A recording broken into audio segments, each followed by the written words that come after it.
celebrating and showcasing extraordinary people who are doing incredible things to make our world a better place.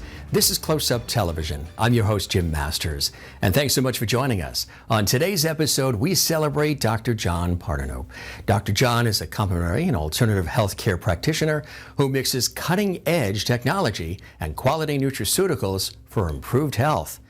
There are a lot of people in America with health problems ranging from joint pain to anxiety to high blood pressure, and they go to doctors seeking help. Sadly, they often don't get the results they hoped for.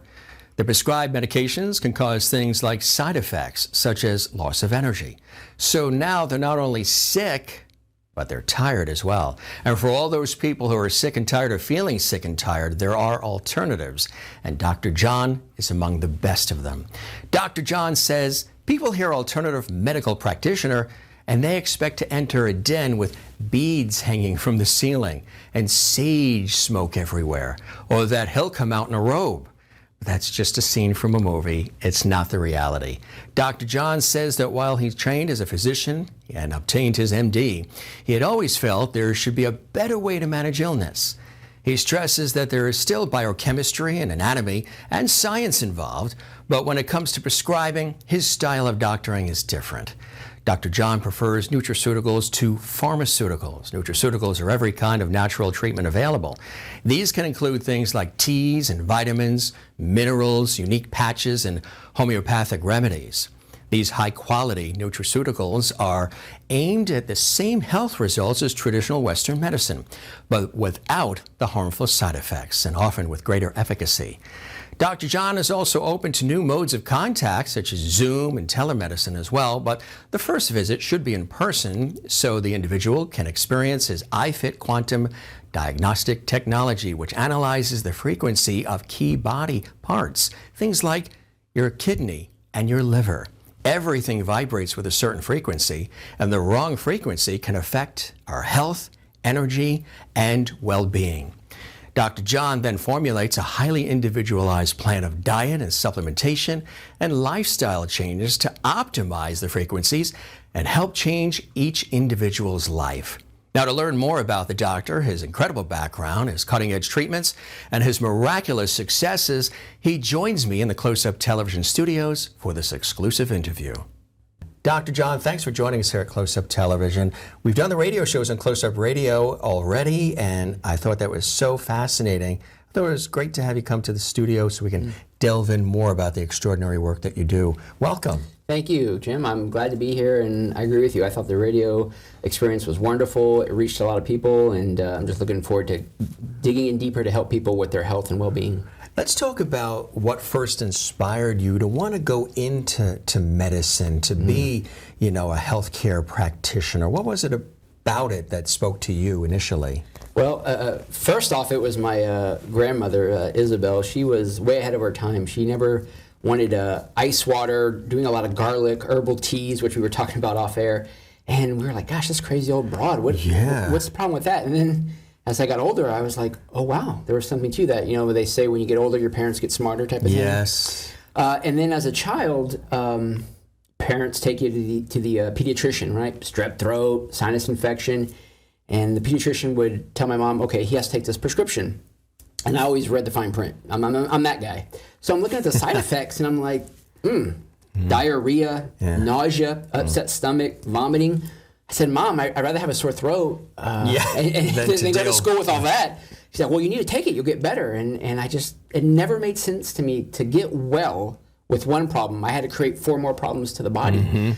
And it just never sit well. My spidey senses were going off. So then, as I got older, I researched, and there's this thing called naturopathic medicine and alternative medicine. I'm like, what's that about? And here we are. It's amazing. You're so right with those side effects, because you see the TV commercials for the pharmaceuticals that always come on, especially during the evening news, and you're having dinner, and all of a sudden the list of side effects goes on for 5 minutes almost. It can do that. It can kill you, and seizures and just to relieve the headache. Yeah. I think I'll stick with the headache. I'm with you, but see, what they figured out is if you read them off fast and have a soundtrack to, I don't know, KC and the Sunshine Band, Get Down Tonight, or Walking on Sunshine. That sounds great. Happy yeah. And bloody diarrhea, death, and just jamming out, But I'm with you. I'd rather have the headache, for sure. So what was it about, you've been to doctors and all through the years, like we all have. What is it about alternative medicine that specifically spoke to you? You had, the grandmother's influence, but to become an alternative medical practitioner, what was it that caused you to say, you know what, I'm going to go in that direction? Well, I've always enjoyed helping people, inspiring people, and this was a way, and I've always been passionate about medicine and how the body works, and this is a way to combine the two. Help people learn more about the body, but do it in a non-invasive, healthy, non-side effect way, and still get results for people. So that's what it was. So nutraceuticals, I mentioned that in the introduction. Let's talk a little bit about the use of nutraceuticals and what they actually really are. It might be a new phrase, or maybe somebody's heard the word, but they're not so sure what it really is. So to put it simply, nutraceuticals are natural substances that help the body. And that could be, in my practice, I use everything from herbs and tinctures and vitamins and minerals and amino acids and teas. Again, no side effects, all safe. But the important thing that I stress to people is I'm giving you these things, yes, to help your body help itself. But the long goal, the long game here is I want your body to be able to do it on its own. In other words, if you come to me and you're taking 800 supplements the rest of your life, I did something wrong, or we did something wrong. We failed. I want to strengthen your body so it can do it on its own, like it once did before. Right. Not take a treasure trove of supplements the rest of your life. Now, some alternative healthcare practitioners, some naturopaths may disagree. Like, no, you need to be like at Whole Foods or wherever, and build up your pantry and have like a whole pharmaceutical stash. I'm different. I want your body to do it on its own. I've heard a lot of recent conversation about supplements, and some will say they're good for you, some say they're not so good for you. All of it can get very confusing for the patient, for the consumer. One day we can drink milk, next day we can't. One day eggs are good, next day eggs are not good. Do you try to help your patients sort of manage the craziness of all of that information coming at them? Absolutely, and you're right about one thing. We are just berated with all this supplementation, and everything is good for you. You should walk into the health food store and buy everything because your body needs it all. I stress to people, go back to basics. Water, food, exercise, and yes, maybe some nutraceuticals, but it's about quality. Quality, quality, quality. Yeah, you can go to a big box store. I won't mention any names, but you can go to a big box store and buy this supplement for $9.99 from China. Great. Or you can go somewhere else where the quality is a little better, or as a practitioner myself, I formulate a lot of my own things because I want to micromanage that quality. You're going to pay a little more, but this is your body. This is your health. This is your well-being. This is your most important asset you have. Why would you cut corners and scrimp on something that goes in your body? Right. I wouldn't. Right. And I don't care how much money you have, how many boats, houses, cars. If you don't have your health and well-being, it's worthless. If you're laid up in the hospital with tubes coming out of you, who cares you have a Lamborghini? Who cares you have a beach house? Right. You can't enjoy it. Exactly. So I tell my wife, we joke all the time, the two things I don't cut corners on are my food and nutraceuticals and toilet paper. I don't go cheap on either of those, but that's just us. That's it. So how did you survive the pandemic with the shortage of it? Well, I was looking into a bidet or something like that. But yeah, that was scary on that front for sure. Toilet paper and paper towels. I was like, oh no, what are we going to do? It got wiped out, literally. Nice. That's it. One of the things you do, there's a piece of technology called the iFit Quantum Biofeedback. Right. That sounds really fascinating to me. Tell us about what that is and how you apply it. Yeah, so a client will come into my office, and again, this is non-invasive, non-painful. They may feel some tingling here and there, but it has a relaxing, calming wave called a Schumann wave. And we hook these straps around the ankles, the wrist, and the head. And they sit in a recliner, and they just talk to me, just like we're doing now. And this machine looks for frequencies. The human body, organs, pathogens, everything has a frequency. So, for example, the human liver has a frequency it should run at. And let's say that's, I don't know, 2.87 megahertz. That's not enough. The creator of this technology, who's literally a rocket scientist, said we can't just have numbers come across a screen. I'm not an electrician. I don't know what these numbers are. So what he did, he said, well, let's take a program that quantifies the numbers into text. So if it says liver hepatitis A, oh, okay, now I know why the frequency's off. I went to school for that. I understand that. So what I do is I look for frequencies that are high, low, and things that are just right. And that allows me to get to the root issue of what's going on in your body. But not just organs have pathogens. I mean, emotions do, amino acids, viruses, bacteria, heavy metals, like environmental toxins, things like that. So I don't want to say one-stop shop because I hate that term, but it really allows me to collect a bunch of data to see why your health is not where you want it to be. So that's an advantage for the patients, right? That you're able to collect the data and sort of analyze and customize a treatment program for them based on who they are and what the status of their health happens to be at that time, right? Absolutely. And one of the things I mean, I've lost count daily. People will come to me and said, I went to our local hospital, I went to the lab, and my blood work is fine. Everything is fine. I don't feel fine. And I'm not making this up in my head, and I know there's something wrong with me. Well, typical lab work, there's a low number and a high number. And if you're anywhere in the middle, hey, you're good. Goodbye. Have a nice day. Well, we are all individuals.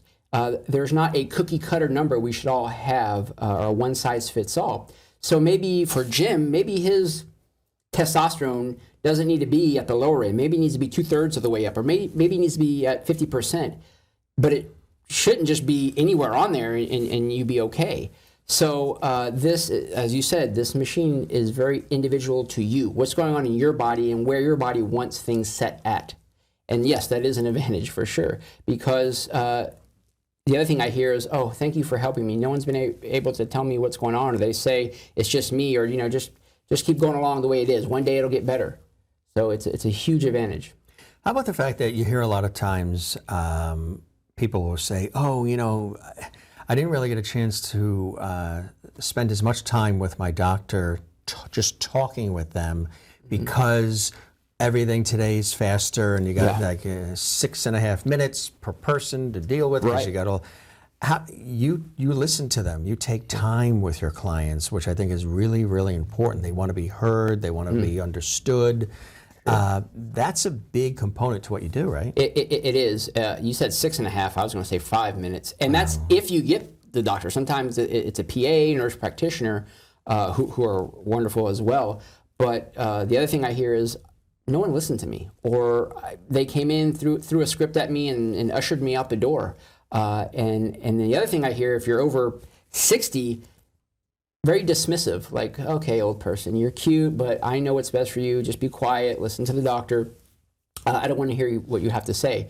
And I tell people, I mean, one, I would be upset with that, especially if I'm sick, I'm scared, I'm frustrated. But you know your body better than any practitioner out there. Any doctor, I don't care if you went to Harvard Medical School, you know your body best. So when you say, this is not right, we need to value that. We need to listen to that. Not, well, the lab work told me, X, Y, and Z, or studies say, well, what does Jim's body say? Let's start with that. How does Jim feel? Right. So, yeah, you're right. People want to be heard. They want to be listened to, and they want that validation. And when you're sick and not feeling well, you need that more. And in my opinion, when you don't get that stress, that anxiety that is put on top of the body does nothing for healing. It actually puts you in the wrong frame of mind and sends you in the wrong direction. Right. So a lot of times people always talk about how what's treated is the symptom versus the cause. So they'll write the script, they'll write that prescription, go get this medicine, take 2 tablets a day, and then if it gets worse, then call me. Right. But it's important to really look further into what the cause is that's triggering these various symptoms, right? Absolutely. I mean, Band-Aids are great for short term.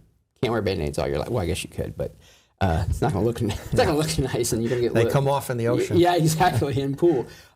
So yeah, I tell people I am not interested in giving you a I don't know what's a good example. I'm not interested in giving you a natural version of lisinopril for your blood pressure and tell you to take this natural herb the rest of your life. I'm in the game of why. Like, like little kids, they annoy the mom. Go to bed. Why? Well, because you need your rest. Why? Well, it's school tomorrow. Why? I'm annoying like that. I keep asking the body why. You have high blood pressure. Why? Well, your kidney's not 100%. Okay, why? Well, my potassium's low. Why? Well, because your blood sugar is high. Why? We keep asking why till we get down to that, like, that linchpin, that keystone, that one thing that's causing you not to feel well. And that's what we focus on. Because if we focus on that in theory, then you don't have any symptoms. Your body's functioning like it should be, so you don't need anything synthetic or natural. Mm-hmm. You're using your diet, water, lifestyle, exercise, so you don't need to take anything. How much does genetics come into play? You hear a mix about whether genetics really has an impact, family history. Take a look. When you go to a doctor, it's always fill out that your grandparents have cancer or diabetes or whatever. Does that come into play a lot? Genetics and family history? Are you destined for certain things if there's a chain of heart disease in the family or what have you? I get this question a lot, and it's kind of two parts. Family history is more like family habits. In other words, my mom and dad have high cholesterol. Their parents have high cholesterol, so I'm destined to have high cholesterol. And it's not really the genetic part. It's that our traditional family diet is we fry everything. We have that big Sunday dinner. We drink a lot of pop in the house. So it's not necessarily genetics. It's more habitual lifestyle that has passed from generation, old recipes and things like that. And here's the good news. Let's take cancer, for example. Cancer is on the rise. Less than 5% is genetic. So that means 95% is environmental, lifestyle, stress, things like that. Right. So the good news is you're probably in the 95%, most people, as far as saying, well, it's genetics, or this is the cross I have to bear the rest of my life. Might as well give up. You don't need to do that, Right. If your health and well-being is not where you want it to be, keep looking for answers. Find that right person that can help you. Don't settle. Quality of life is so important.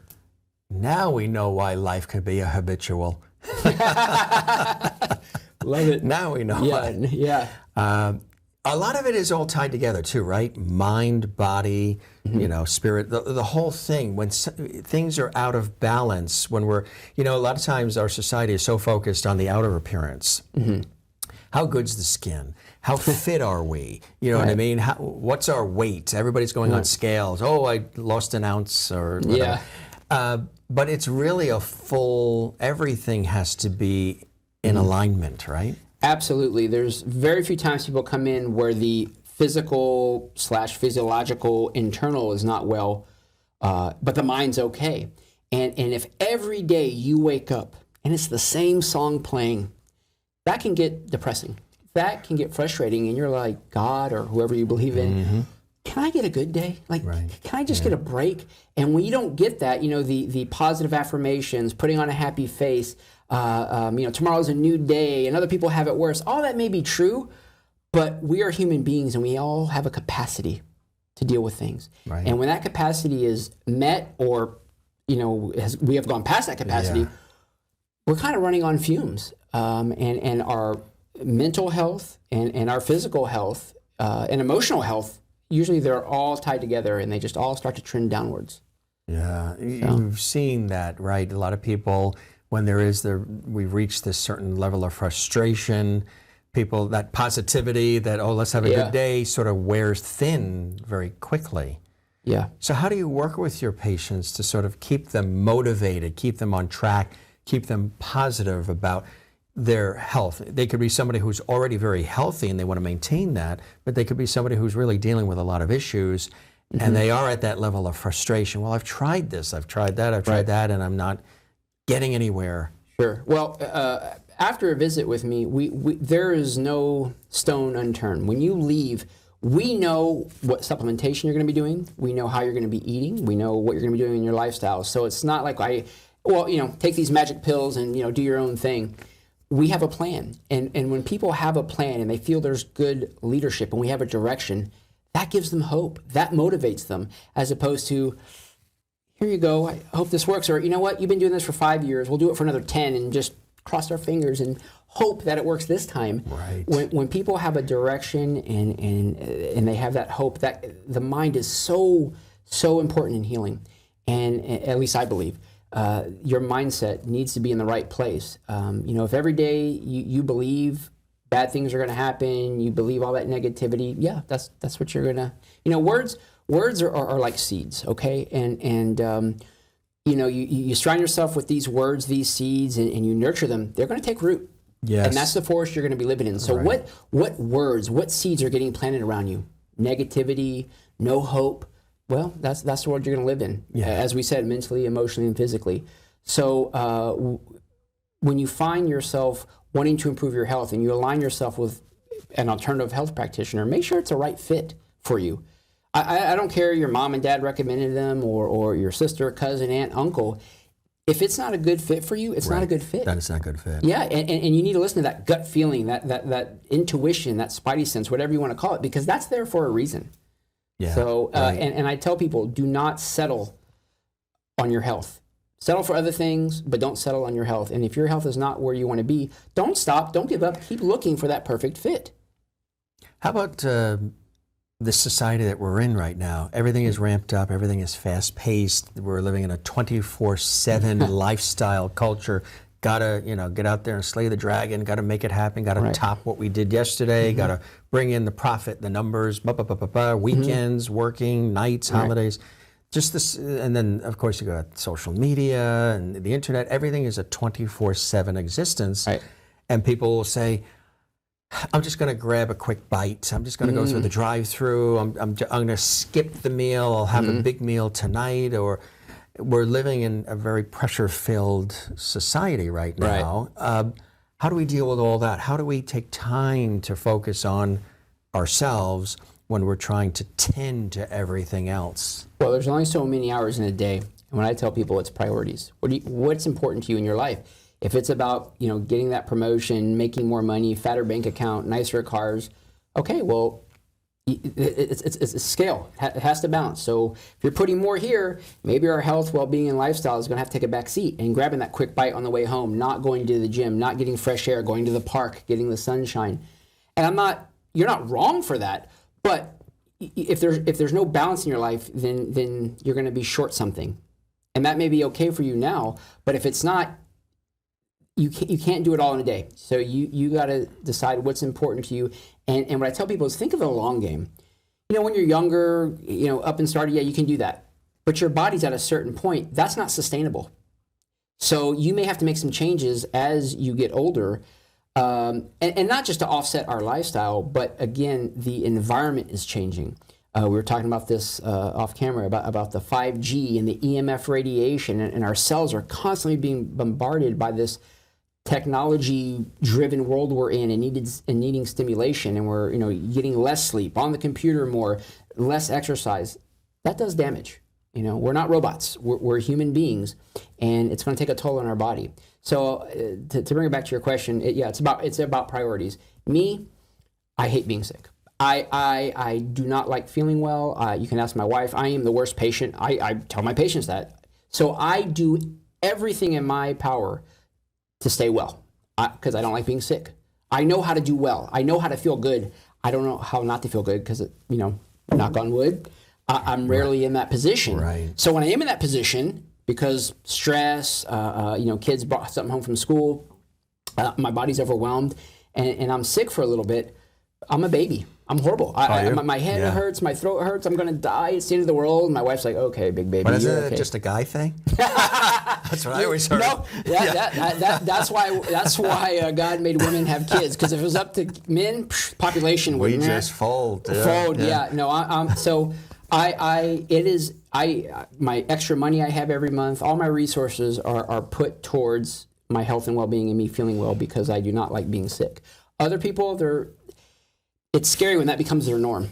I have people come to see me, they're like, oh yeah, I have a migraine every day. I'm like, you do? Or I have diarrhea 7 times a day. I'm like, what? Yeah. I've had a migraine once in my life, and if someone put a gun there, I'd be like thinking about it. Right. But that's your new norm. I am sorry. I mean, your world, your quality of life is not great. Nausea is not. I don't like nausea. Nausea is just I'm with you. completely That seasick feeling. Not good. I'm with, and again, I'll eat so clean as best I can to avoid that. To avoid that. Because when I eat bad, my stomach's queasy, my mood's not good. Everything sort of changes. Exactly. So people need to take time for themselves. Take a breath. Create moments. Exactly. So what are some of the ways that you suggest people do that? Is it things like meditation, things that, yoga, go to the park, get into nature? I told a lot of people during the pandemic that when everyone was flipping out, which people still are to a degree on the highways, we were talking about road rage and all that, but that's a whole other show. I said, get out in nature. If you think the world is ending and that everything is flipped upside down and everything you remember is going away and all of these things, get out around animals, go to the ocean, go to nature, because they have no idea what's going on in the human world, and they're still scurrying for the nuts, and the tide is still coming in and out, and the sun is still rising and setting. No matter what's going on in the human world, get out there and surround yourself with things that are stable, that are routine, things that have been here thousands of years before us and will be here well after us, and how neutralizing and reassuring that is. And we're in these environments where we're not necessarily surrounded with some of those things that remind us that life goes on and this too shall pass. Right. So you got to purposefully make those changes and unplug and build a new habit to do those things. And you just got to look at your schedule and say, okay, I'm going to lose this, I'm going to take this out, and this is what I'm going to fill it with nature, going to the gym, doing yoga, meditative breathing. Because everybody has the Mondays. You know what? We'll do that Monday. Or next week, next month, after the holidays, after spring break. There is always an excuse throughout the year not to start it. And most people will begin to start it, and it's like a laborious process, and they have to think about it. And that's true. But if you stick it out, if you stay with it long enough, it'll become your new habit. You'll be on autopilot. You won't have to think about it. But people kind of call it in before that time, and that's a shame. But you have to unplug, and you got to give the body a break. You just have to do it. And like I said, the human body hates change. We are creatures of habit. And when you make that change, the body has this kind of subconscious, it wants to resist. Have a temper tantrum. Yes, a temper tantrum. Like, no, I don't want to go to the gym. I want to sleep in. Or no, I don't want to go for a walk. I want to play my video game. You got to override that. Mind over matter. I was just going to say that. Mind over matter. And you have to do it because we have created cocoons for ourselves in our society, which are, sitting in the office chair, on the computer, on the TV, on airplane flights, and it's 24/7. And again, the body can only take so much. And then if you are not eating well, not supplementing, where's the support? How are you supporting your body? Or are you playing the short game, like I said? Are you just going to do this for X amount of years? So, and here's another interesting fact. About 60% of all the prescribed medications in the U.S., 60% are for high blood pressure, high blood sugar, high cholesterol, and acid reflux. That's 60% of the medication. So what that tells me is people are not dying and suffering from viruses and bacteria and these pathogens. It's lifestyle. It's bad lifestyle choices. So we need to change that. And that 60% includes Viagra. We know how important that is for men. It includes opioids, which there's a whole another, like you said, another show for that. So that tells you what people are dealing with on a daily basis. It's lifestyle choices. And like I said earlier to you, we have to play detectives. We have to scrutinize everything going in our body and where we're spending our time. And if you don't want to do it for you, okay, maybe you're not motivated enough. If you have a wife, a husband, kids, aren't you motivated to do it for them? For them, right. So you're around long enough to play catch with your kid or be with your wife after retirement and she doesn't have to turn into a caretaker and take care of you and be a nurse? I mean, do it for others. Do something. Because unfortunately, with all the money, all the knowledge we have as a country, our health is doing this. We're seeing it. Yeah. We're getting worse. And yes, the life expectancy is longer, But they're just looking at the number. That's quantity. Quality. What's the bingo? What's the quality? Okay, technically I'm alive if I'm in bed at the hospital with tubes coming out of me and I'm laying there. If I have to lay there with 10 years and bed sores, man, check me out. Don't sign me up for that. And I always tell people, look at the quality, not the quantity. Yes, I want you around a long time. Right. Yes, I want you to live as long as you possibly can. Can you guarantee that today?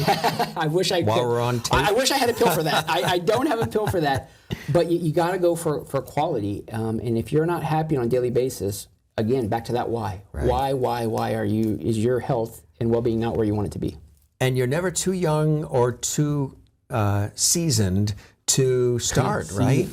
Oh man, that's my button there. I'm gonna try to keep a smile on my face while I talk about this, because this is one thing that annoys me. People will come to see me and they sit down in front of me and they're like, well, I'm getting up to pee 6 times a night. I have no sex drive. Yeah. I have arthritic joint pain. My digestion's off. I'm forgetful. Well, that's just part of getting old, right, Doc? That's just getting old. That's just the wheels are supposed to come off the car as we get older. No, that's not Now, we've correct. all been told. We've heard that from people, right? Well, when you look at the aging U.S. population, I can see how you could, wheelchair, walker, oxygen machine. Yeah. Oh yeah, that's going to be me. That's just part of the life process. Nothing you can do about it. That's my future, no matter what I do. And it's irritating when you hear that. Yeah. One of the blessings, many blessings I've had is being, when you're in school and you're doing your internships and rotations, is being in these hospital wards and someone older, the doctor will introduce you. Oh, this is the medical student. And you come over, hi sir, how you doing? Trying to make a good impression. And I would say 99.9% of the people who shook my hand and talked to me, the one common thing they all said to me was this: don't squander away your youth and don't make bad decisions now. I did that and I'm paying for it now. If I could go back and do it over, I would. And man, that just left such a great imprint on me to where I'm like, wow, that's a cautionary tale. That's not going to be me when I get older. I'm going to do the steps now, so that's not me. But as you just pointed out, yeah, you're never too old. The body is capable of miraculous things if we can just give it what it needs and get out of its way. Meaning don't be doing detrimental things to it, like the computer time and the fast foods and the soda water and all that type of stuff. I'm sure the viewers watching right now are like, okay, so what does the doctor do? What's a typical day for Dr. John? So when you wake up, what's one of the first things that you do? Most people check their cell phone and their Facebook. You know what? Let's start there. That's a great place to start. I don't keep the cell phone in the bedroom. Okay. I tell people to turn off their Wi-Fi if they can, but if not, the phone should be in airplane mode, not on your nightstand, out of the room. Charging, okay, but if you can turn Wi-Fi off, airplane mode, out of the room, great. Because that's your sleep area, that's your recharge zone. Right. And if you have these Wi-Fi signals, EMF radiation bombarding your brain and your cells, you're not getting the maximum amount of rest. So my phone is not near me, so I don't check the phone. But I do get up, I drink a big glass of water, take my supplements, and I do stay on some. But my environment is different than yours. I'm around sick people. I have kids who go to school. Stressful days, like all of us, long days. So I need to support my body. So I drink a big glass of water, do my supplements, and then I work out. 7 days a week? No. But at least 3 to 4 out of 7. I try to break a sweat, as they say. Whether that's yoga, which I incorporate my breathing into that to save time, cardiovascular exercise, weights, some type of like a Zumba type tape, something like that. Great. Wherever your body's at, do that thing. And then as far as my meal, do not skip breakfast. I know a lot of times people are like, I'm so busy in traffic. Yeah. I'm just going to do my coffee or tea. Yeah. I'll get something at like 10:30, 11. Right. If you work out in the morning and eat a good breakfast, you are setting your metabolism at a higher rate for the rest of the day. And the blood sugar is regulated too, right? Absolutely. And when it comes time to sleep at night, maybe you're going to be tired, which you should be. People think being healthy is having this steady level of never running out of energy. No, that's being a robot or on caffeine all day. Oh, those energy drinks. Oh gosh, yeah, those are horrible for digestion, your adrenal glands. But you should start out feeling well, and then as the day goes on, it's not a fall off a cliff type slant, but it's like a gentle slant. And you get tired, you sleep, recharge. That's how it should be. And then your fuel. This is very important. Fuel. So you asked about my day. I try to not eat anything that on the ingredient list is a word that I can't pronounce or spell correctly the first time out. That's my rule of thumb. For example, you go to the store, you buy a bag of carrots. I mean, preferably organic, but let's say it's not. Bag of carrots. If you turn it over and look at ingredients, it says carrots. Yeah. If you buy, I don't know, your favorite frozen pizza from the grocery store, you turn it over, the list is this long. I can't pronounce or spell half of it, and I went to school for a very long time. I'm just like, well, I don't even know what this is. So I try to eat things that are just pure whole foods that I prepare, so they're in my hands, that there isn't some mysterious oil they use at the restaurant or seasoning or dressing. Do I do that 100% of the time? Absolutely not. But I try to minimize my damage. So there's a difference between your typical fast food place and like a local organic sandwich shop, for example. So I'll mitigate the damage by doing that. So yeah, no one's 100%, but you have to put effort in. You got to try it. Does that mean on Sunday you may have to spend a little time prepping some food or peeling some carrots or celery, cutting up snacks? Yes, that's what it means. But isn't your health worth it? Right. I mean, and believe it or not, you'll spend a little more time, but you will save money. The coffee shops, the fast food places, $5-6, 2-3 times a day, that adds up. You will save money, your body will feel better. And that's the other thing when I tell people that, like, really, you have to put that effort and be detective? I'm like, yes. When I was in college 20 something years ago, right, you could get a meal deal for like $4.99, $5.99. You get a burger with all the fixings, a large size fries, a big drink. 20 years have passed, it's the same price. So how does it that inflation of, our clothing, our other groceries, our gas, our homes, rent, everything is on the rise, but the fast food is the same. So what are you eating? Because remember, they're making a profit on the $4.99, right? And they got to pay the employees. Otherwise, they wouldn't be. Yeah. I can't go buy ground beef, bread, lettuce, tomato, French fries, or potatoes for French fries. I can't make it for you for $4.99 if I'm doing quality. So not only are they doing it and paying employees, but cutting a profit, you're really not eating food at that point. It may taste like it because of the chemicals in it. Processed, manufactured stuff. Right. Yeah. So you really need to take the time and effort to put that good fuel that is going to allow your body not just to function through the day, but at the end of the day when you're sleeping, is there something in your fuel tank that's helping you recharge and heal? Mm-hmm. Or is it, I don't know, high fructose corn syrup, soy lecithin, and food coloring red? Right. Like, I don't know what that's doing to the body, but it sure is not helping you. A lot of people, they'll use quick things like the cups of coffee or the candy bar to get that boost of energy to get them through, but then there's that crash after. Sure. Those are just temporary fixes, right? Right, and that's what I tell people.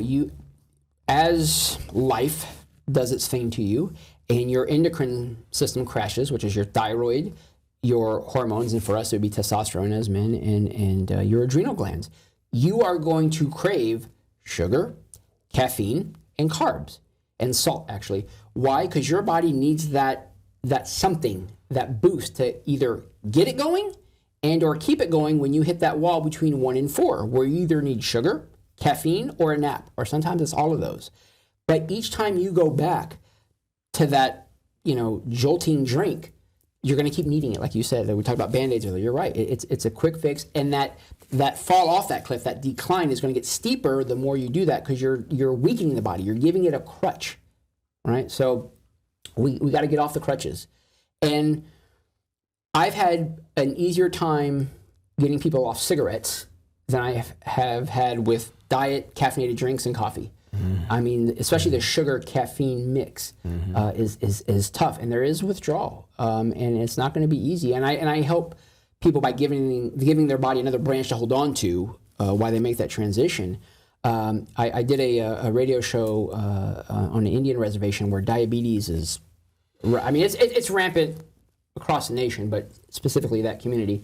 And we're talking about sugar. And I walked into the studio, and there was one of those red radio flyer wagons, and it had those 5-pound domino bags of sugar, a whole pyramid. I think she had like 70 of them. I'm like, oh, that's cool, cool display. And I said, hey, what's the sugar? It's like, that's a visual display. I'm like, of what? She's like, well, before I think she said 65 or 70, before that, the average American would consume less than one of those 5-pound bags for the year. She said we're over the 70 bags per year. And that's the sodas, that's the candy, and the carbs that turn to sugar. And like hidden sugars, too, that are sort of hidden in ingredients. Right. And the thing about sugar is this, and this is what we talked about on the radio show, you get that pleasure, those pleasure centers, dopamine receptors. So let's say tomorrow, Jim, and I know you're not going to do this, but tomorrow you have a donut. And you're like, oh, man, that tastes good. It hits those receptors. Tomorrow when you have a donut, it's not gonna register the same. So you're like, okay, well, man, I need 2 donuts, or maybe a donut and a Coke, or maybe a donut and a Snickers bar. And then the third day, you need to exponentially grow it because those receptors don't respond the same, which is kind of like genius if you're in the sugar food game, because you just have to keep consuming more. And I tell people, don't get on that revolving door because it's tough to get off, but it becomes an addiction, right? Bingo, it is an addiction, and because it's legal. Food is a goes under the radar, like you were saying earlier. It's an addiction, and I know I was there, and I tell people I can empathize with you when you come to my office, not because I read it in a textbook. Okay, let's forget the textbooks or studies I read. When I graduated high school, so 18 years old, I was 350 pounds. I had about like a 44-inch waist, morbidly obese, a lot of health problems. So food was my best friend. And not good food either. Like I would be eating a box of candy bars, not a candy bar, a box of candy bars. And as I'm eating that, that's my best friend. Sure, yeah. I'm eating that, but in my mind, I'm thinking, what am I going to have for dinner? Like I'm thinking about the next fix already. So I get it. I get it. And you know, thankfully, I was able to get off that road and go a different path. So I've been there, and what I'm telling people to do, or I'm asking them to do, I know is not easy. But it's doable. If you want it bad enough, it's doable. And that's the thing. We have to not only give you hope, but find that motivating factor. What's going to motivate Jim to kind of pass on that candy bar or not do that thing? Some people, they can hear diabetes, blood sugar, cholesterol, stroke, heart disease, and they're like, okay, for me at 18, I'm like, who cares? Like, what? I'm young. That doesn't speak to me. Right. So I had to find my motivating factor. What was it? What happened? Was there an epiphany, a trigger? Did a doctor say you're in the wrong path? What was it that caused you to say, okay, I'm going to now make some changes? I was hoping you wouldn't ask me that. So I'm going to go to the next subject. But I'm going to admit it, though. I'm going to be honest. 2 things motivated me. One, my mom and family members would always say, man, you're overweight. Like, you're fat. You're obese. Or I would hear this a lot. You would be handsome if you lose weight. And I'm like, oh, thanks a lot. Right. Ouch, backhanded compliment, right? Right. But I hated to go clothes shopping, and I hated mirrors. And I just was in denial. And then at 18, I don't know why I did this. I was about to get in the shower. I took off all my clothes. And I looked in the mirror and just looked at my body. And I mean, just tears. I was like, wow. Everybody was right. Yeah. And I have that image burned in my head what I look like. And I'm like, gosh, you have let yourself go. This is not good. Right. That was number 2. The first thing that motivated me at 18, going from high school to college, was girls. And I know, hey, a great personality. Hey, he's friendly. I know girls say that's important. I got that. He treats me well. But there's a look component there. And I didn't want to go through the next 4 years of my life in college being the funny friend. Right. I want to be the romantic guy, right? Not the funny friend. Right. We're going to go as friends on a date. I want to be the lead this time. Yeah, not the funny co-star, right? Supporting actor. So I was like, man, I get to start over in college. No one knows me. I'm going to bust my butt over the summer and change who I am. So it was girls, the opposite sex, if you will, and that image in my head. But incredible. Everybody has their thing, you know? So how do you actually feel, for this to resonate even deeper with folks, if you compare how you felt even at the younger age of 18 versus how you feel now physically when you wake up every day, what is the marked difference? Yeah, I'm trying to think back to those years. There probably was some depression, obviously no stamina, out of breath, acne, just very poor shape, maybe headaches, joint pain because I was carrying double my weight. But other than that, I can't. There wasn't. You feel more energy now, more passion for life. Absolutely, but when you're that way from 13 to 18, it's 5 years. I didn't know I felt bad because I didn't know what it was like to feel good. That was my normal. I thought everybody felt that way. Yeah. Everybody deals with this. Everybody's like me.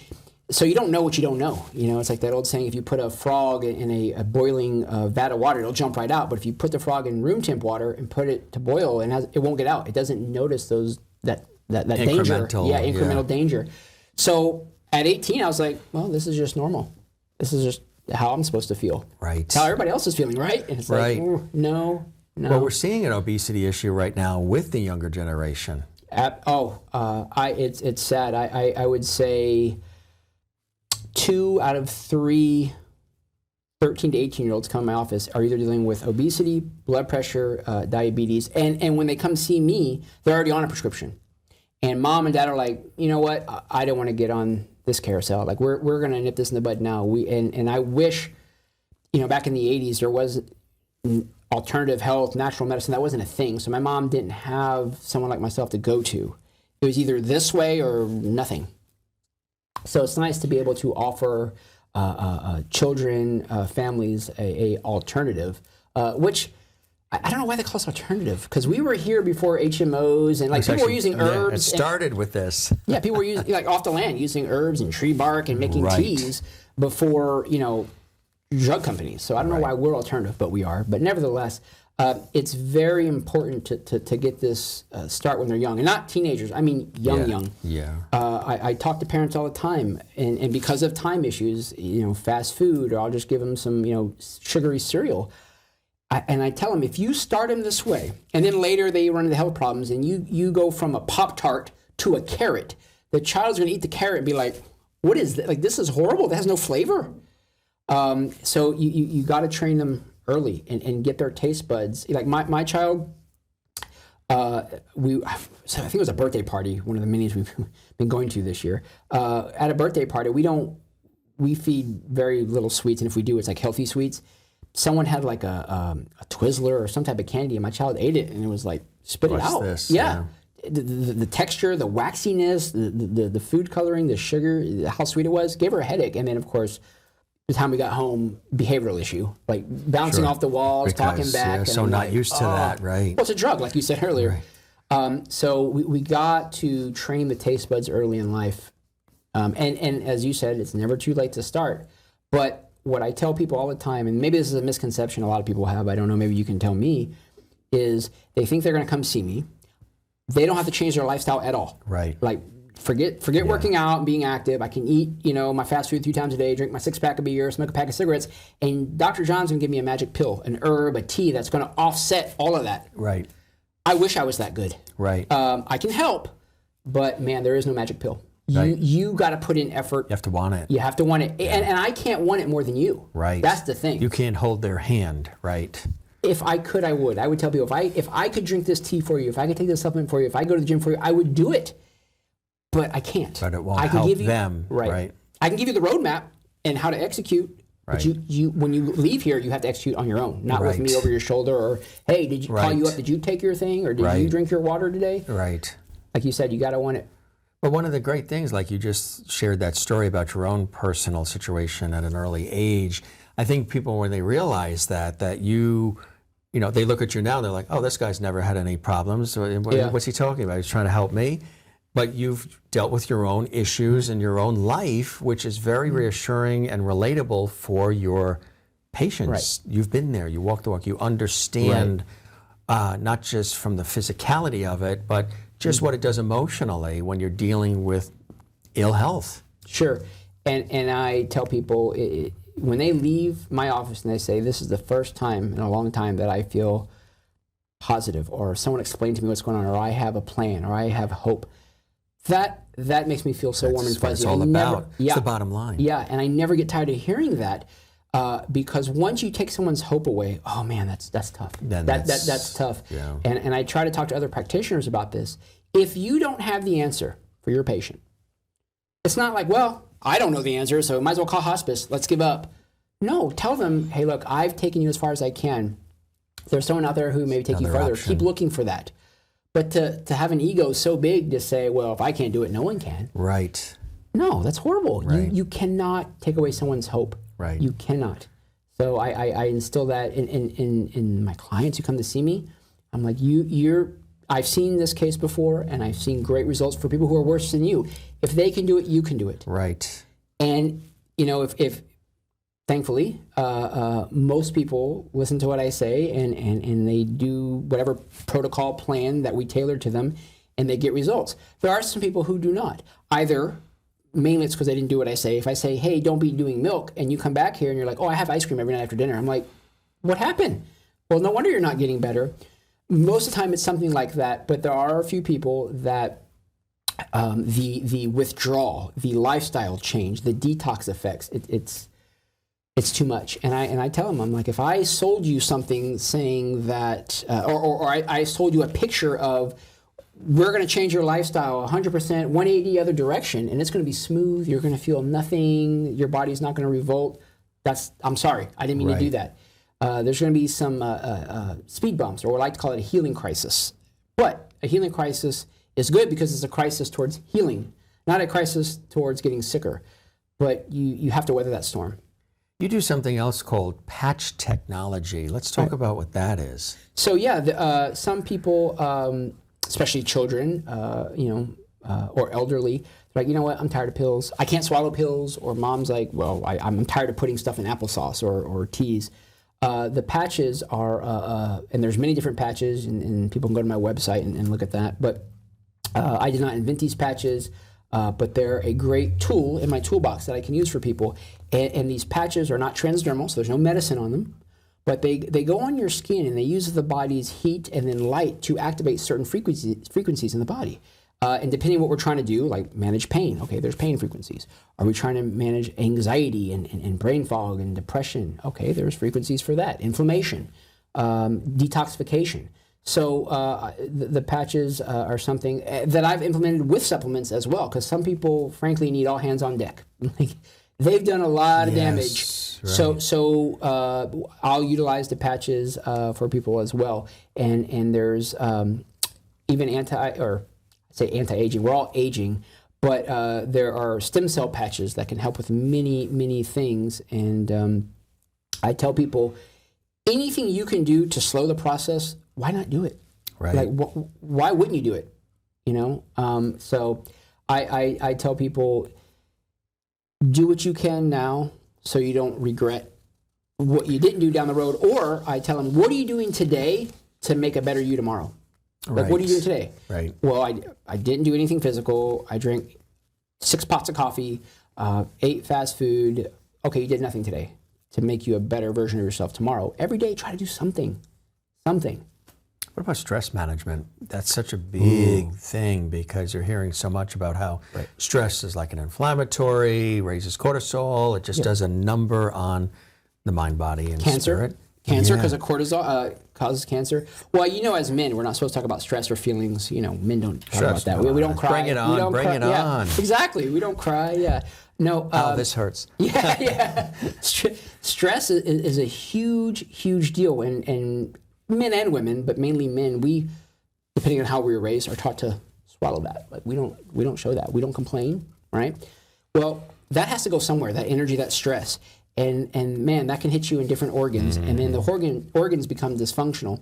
And there's times I see people, okay, they were diagnosed with high cholesterol or high triglycerides, a fatty liver. Yes, the liver is that way, but the liver, and I don't see any viral markers, I don't see any bacterial markers or yeast, but their emotional stress marker is tripled. So the liver gallbladder axis, for example, is where we hold a lot of stress. So that stress could be causing those organs to be dysfunctional, and that's why you have high cholesterol. Because these are the same people that are telling me, I don't eat fried foods, I don't eat greasy things, I'm not eating onion rings and chicken fried steak. Yet the cholesterol is through the roof. And I exercise, I drink water, and I have high cholesterol. I'm not even overweight. What's the deal? That's not fair.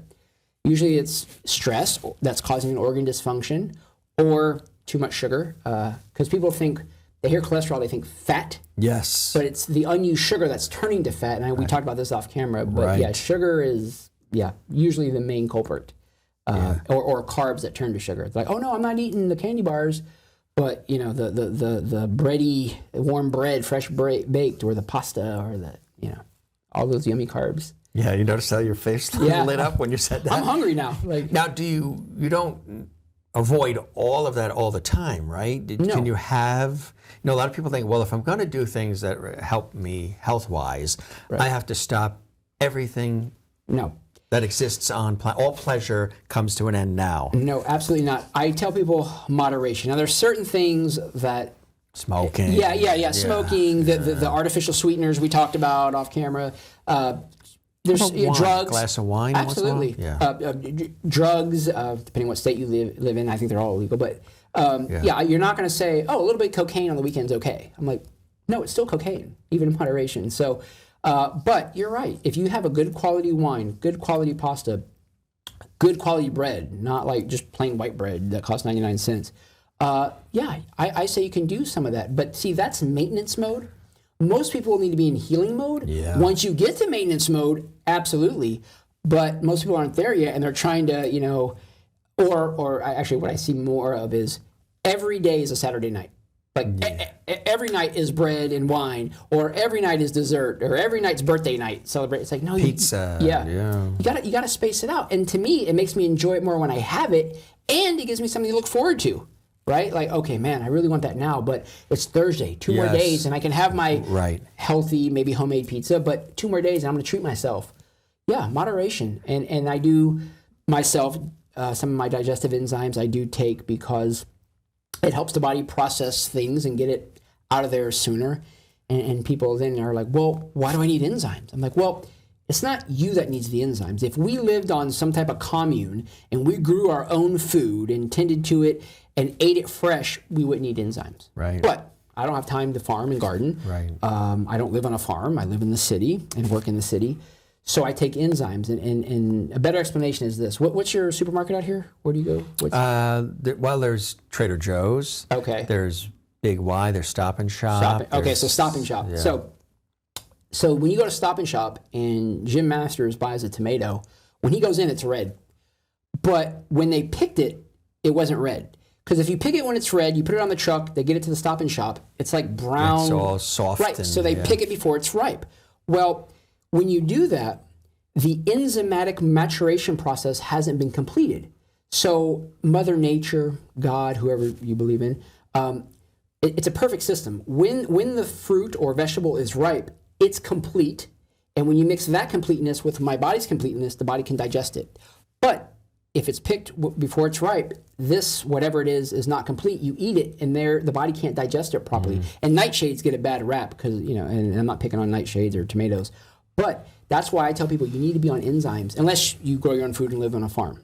So enzymes, very important to help with digestion, even if you're doing things in moderation. That's right. So, and that's why things, when they're overripe or spoiled, your body doesn't, sour milk, not too good. Clumpy too, you got to chew it, right? Yeah, it's just... Now, everybody likes to hear success stories, and of course, without naming names. Right. Do you have some success stories, case studies, where a patient came in and this was their situation, this is what they were dealing with in their life, and how through your alternative practices, you've been able to get them to a healthier state and to that place of healing? Yeah, I do, and I'm trying to think of individual cases. It's just so many, and I'm not trying to sound like, oh, you just do this every day. Because I'm thankful and blessed for what I do, but I see everything from diabetes to cholesterol problems to blood pressure to migraines to diarrhea to depression to arthritis to autoimmune type.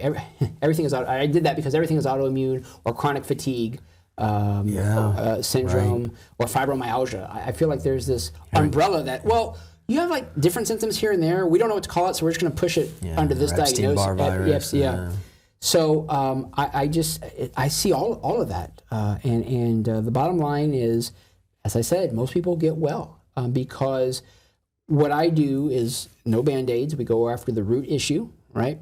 And we don't put anything in the body that's going to cause other issues. And my end goal, my end game, is for your body, as I said, to do it on its own.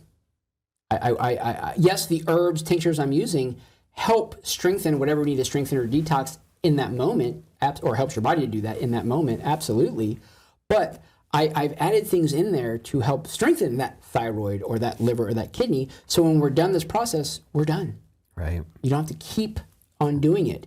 And again, I know it's a corny saying, but I want you kind of high on life. I want your air, your sun, your water, your exercise, and your food to be your medicine. Right. The majority of the time.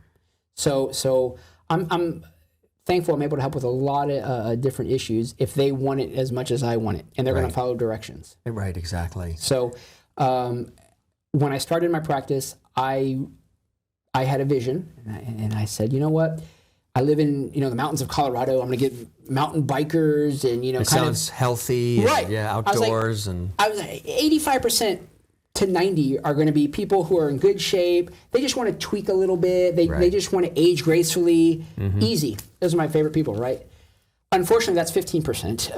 85 are people who come in that have told me, you're my last resort. I've been to every specialist. I've been to Mayo Clinic. I've been to MD Anderson. I've been, wherever.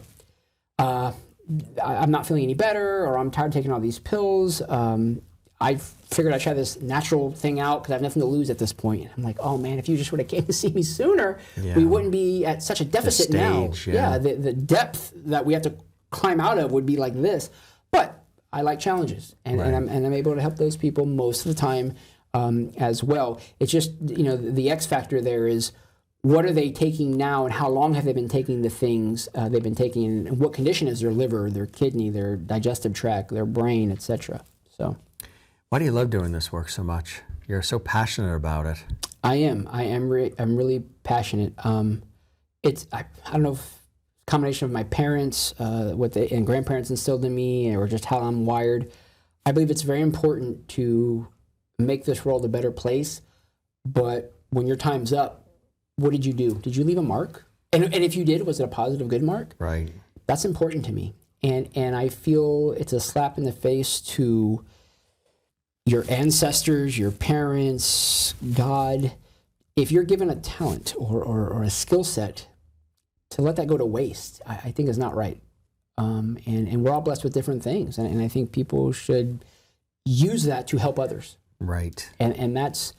I just get so happy when I think about that, and I'm able to. That's my day, like to go in and do that, And I try not to lose sight or appreciation of that, because it's easy to do. Right. Get into the grind, and I had a lady before I left to fly up here to see you. I had a lady call me. She said, I've had migraines all day, 7 days a week for the last 15 years. After I met with you and I started your protocol, 3 days in, I didn't have a migraine for the first time, and I was like, "Hey, thanks for calling, thanks for the check-in, appreciate it." And I hung up and got my chart, went to the next person who came to see me, and then later that day, I'm like, "Oh my gosh!" Like I just kind of that was nothing to me. Like I mean, it was something to me, but I wasn't like appreciative of it in that moment, and I want to make sure that I stay appreciative of those moments, because when you see it day after day, it just becomes a Wednesday.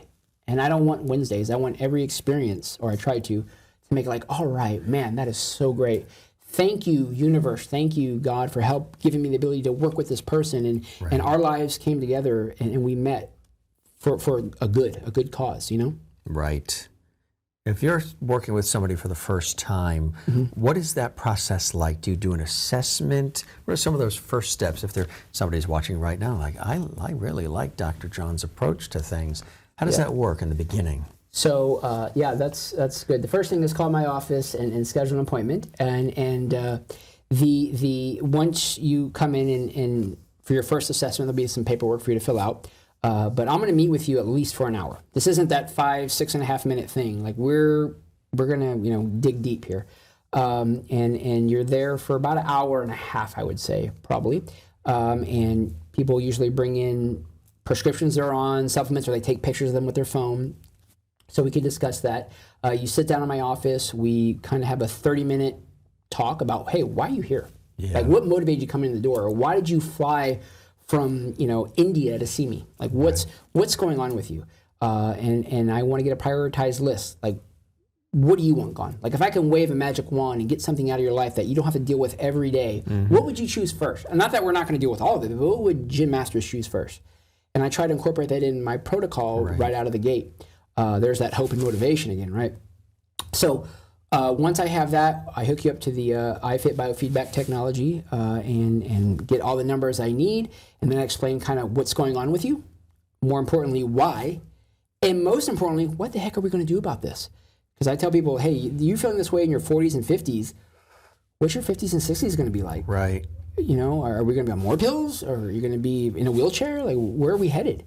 And then I develop a protocol for you. We talk about diet, what you're going to be eating, not eating, and usually I have all the supplementation you need, because the one thing people don't want to do, or one of the things they don't want to do, is come to a new city, or even if you're from this area, you don't feel well. I give you this list of weird herbs, and you're like, well, where'd I go get this? And I send you on a wild goose chase around town, and you don't feel well. Right. So I have everything in-house, and most things I formulate myself, again, quality control, and then they leave.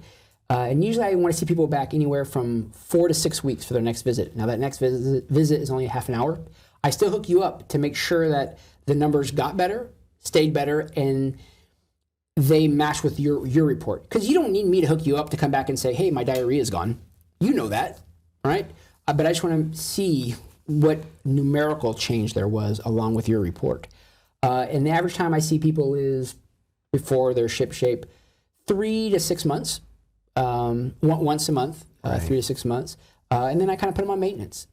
Now, if you're dealing with other issues, or have had a lot of organs removed, that may be extended a little bit, and you may have to be on some other things. Even something as simple. I had my gallbladder taken out. All right, we're going to need to make some long-term lifestyle changes for that. So It's important. yeah. Well, you're not going to believe this, but I have people come to my office, and I'm like, oh, I see here under organs removed, they took out your gallbladder. Why did they take out your gallbladder? Oh, I don't know. I'm like, what? Yeah, What? the process of elimination sort of way of doing things. Yes, let's try this and then try, right. Or I hear, well, the doctor said I can live without it. I'm like, okay, I can live without my arm and my eye. Do I want to? Right. I mean, I know you can live without it, but it was there for a reason. Right. So yeah, it just boggles my mind. So yeah, we want to maximize your body's performance and well-being after every visit, and then looking, how do we maintain that down the road? And like you say, so it's clear for the viewers, you're not saying traditional Western medicine is bad or any of that. Is that this is an alternative way of approaching things and looking at things, right? Oh, absolutely, absolutely. All medicine has its place, for sure. And thank you for bringing that up. If you have a broken bone, you have a broken bone. You may need a pin, some screws, a cast. An herb or tea is not going to fix it. You need stitches, you need stitches. Your blood pressure is 200 over 120. You need synthetic drugs because they're quick hitters? Absolutely. My thing is, that is in the moment. That is not in my opinion, this is not a long-term fix. There's no magic pill you can stay on, because your body and liver and kidneys can only take it for so long, and then the effectiveness of the drug is going to wear out to whether you either need to up the dosage, Right. change the medication, or add another medication. So I just wish people would use alternative natural medicine as their go-to out of the gate. But unfortunately, telling someone you don't have to change your lifestyle, take this magic cholesterol pill, has more appeal than you're going to have to sweat a little bit, you're going to have to eat less fast food, drink more water. People try to take that shortcut method, and I get it. Hey, life is overwhelming, you're busy. I'll try this magic pill thing for a while. Spoiler alert, it's not going to last. Not going to last. It's just temporary, like you say, Right. it's just temporary. I wish I had a shortcut pill. Right. I wish I had that. Well, no, I mean, I enjoy working out, and I enjoy eating well and cooking and doing things like that. But if I had something that, like we said earlier, that could take the place of that, or I could do it for you, I would do that. But there isn't. I guarantee if there's anybody that looks like you want to look, has the health numbers you want to that you have, and you ask them, they're probably telling you they're not sitting on the couch all day eating bonbons, drinking whatever soda and beer. They're like, Yeah. you know what? I put effort into this. Yeah. Anything in Right. life worth attaining takes effort. That's what my dad Right. told me. It doesn't come easy. It'll get easier. Right. But yeah, you got to show some effort. You got to show some dedication. There's also a positive effect emotionally to all of this work, and that is the ability to then have increased self-worth and love for yourself when you're taking care of yourself. When I keep saying, and I say it to everybody all the time, one of the greatest investments you can make, and there's a lot of places you can invest in and things and ideas and invest your money and your time, and it's yourself. When you invest in yourself, the payback comes in so many different ways you could never even dream. So it behooves you to take the time to believe in yourself. And when you do have these things that happen, you get the increased energy, you're healing, physically, you're changing in a positive direction. All these different things. One of the residuals, icing on the cake per se, is how you feel about yourself, right? Sure. Oh, I'm so glad you spoke on that. I tell people that when we get you feeling like you want to feel, that means your husband or wife gets the best version of you. Your children get the best version of you. Your parents get the best version of you. Your coworkers get the best version of you. So yeah, it's like a domino effect. You're absolutely right. And why not invest in yourself? I've had some family members pass away not too long ago. And again, spoiler alert, you can't take money with you. You can't take cars and homes. No. All you have is like your memories and experiences. That's what it is. And if you don't invest in yourself, as you spoke to, and you're too sick to have those memories and experiences, there's no do-overs. You can't, you're not coming back. No. In this realm, at least. So yeah, why wouldn't you invest in yourself? Plus, that improves how you feel on a daily basis. Yeah. I mean, as I said, I hate being sick, so I'll do anything I can not to feel bad. You'll be more joyful, more happier. People will want to be around you more because of not because of the physical appearance, but just how you feel about life. You walk in the room and you're, zest-filled. Sure. I saw a woman the other day. She said, I don't really care what the scale says. I just want to feel good mentally, emotionally, and physically, so I could be a better wife, a better mom. But she said, I'm uncomfortable in my body. I don't care what size I am, what scale says, but I'm just not comfortable. I just want to be comfortable in my body. And like you said, people pick up on that. Yes. Like energies, right? So if you're feeling good and inside and out, man, that positivity just kind of exudes out from you, and it's like it's contagious. Right. So what would you say to somebody who's watching right now who is loving the conversation? They're learning about so much about all of this, but they're still on the fence, or they're just in a dark place right now. What would you say to encourage them to make that investment in themselves? Sure. Well, there's always hope, and there's someone out there who can help you. Okay, and the body again is capable of doing miraculous things. As I said, if we get out of its way and give it what it needs. Even you at home watching this, absolutely. And as you said earlier, whatever resources you have, because there's people out there who will say, I would love to go to Whole Foods or whatever and buy organic. That's not in the budget. Like, I can't afford that. If you look at their lives, there's somewhere they can take it from. Like, do you need the Amazon, Netflix subscription, Apple TV? Do we need the newest iPhone? Do you need the newest clothes or the newest car, etc.? Maybe we can cut from there and, as you said, invest in yourself a little bit and what you're putting in your body. And you can do it too. You can. You just got to look at the budget. And that may mean you do without something. Not something you need, something you want. There's a difference between wants and needs. So I tell people, where are your priorities? What's important to you? And how you spend your money tells me that, right? So where your resources are going, that's your priority. Exactly. So I just want people out there to know that just ask yourself how you feel. And if the answer is, I don't feel well, I don't like where I'm at, well, then your healthcare team is not cutting the mustard, okay?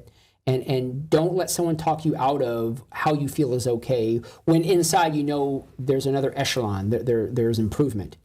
Don't get lulled into this. No, this is the best for me. This is the best I'm going to get ever. No. Right. Listen to that voice, whatever it is that says, no, I don't feel right. Something is off. I could do better. Do that and find that person, whether it's me or someone else. Because as I said earlier, your health is your most important asset, and don't squander it.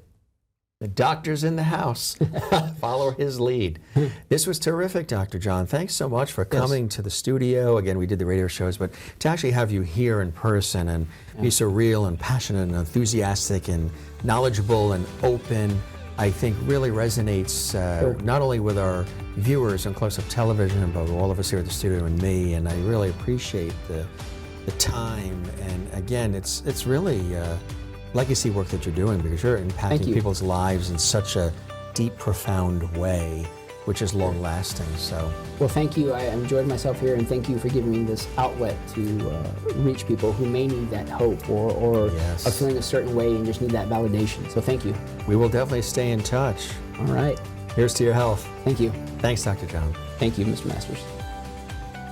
If you'd like to learn more about Dr. John and his extraordinary work, visit his website, drjohnpartenope.com.